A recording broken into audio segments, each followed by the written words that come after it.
The basic objective for implementing load tap change control is to hold voltage at a bus at a desired level. For example, consider the simulation results from the sample network here, where a voltage drop at bus 12 and at the load is above 5%. We can define LTC control settings at the upstream single-phase transformer in order to control voltage at these locations. However, rather than guessing or iteratively going through all 32 steps to figure out the proper tap setting, OpenDSS can solve the optimal tap setting for this single-phase transformer for us. Let's go to our one-line edit view to implement LTC control and define the required settings.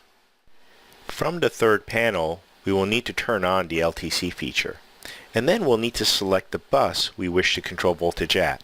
A pick list of buses available for control is provided, and once you have selected one, you will need to provide the regulator voltage, which defaults to 120 volts, bandwidth, and PT ratio. The PT ratio can be manually entered, or you can click on the calculator to have one calculated for you.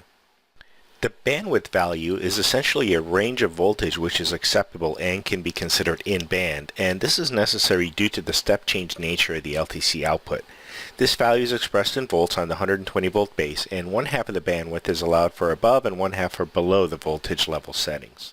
In our example here, we're setting the LTC to control voltage at bus 12 to around 240 volts.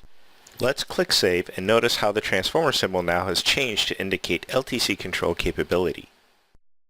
Let's save the network and perform a power flow simulation to see bus voltage regulation results and the recommended tap setting for our single-phase transformer. Note how voltage drop at our load and bus 12 are now effectively regulated with a slight overvoltage at bus 4 to achieve our control objective. You should now have a good handle on how to manage LTC control on a single-phase 2-winding transformer. So this concludes our brief tutorial on this feature.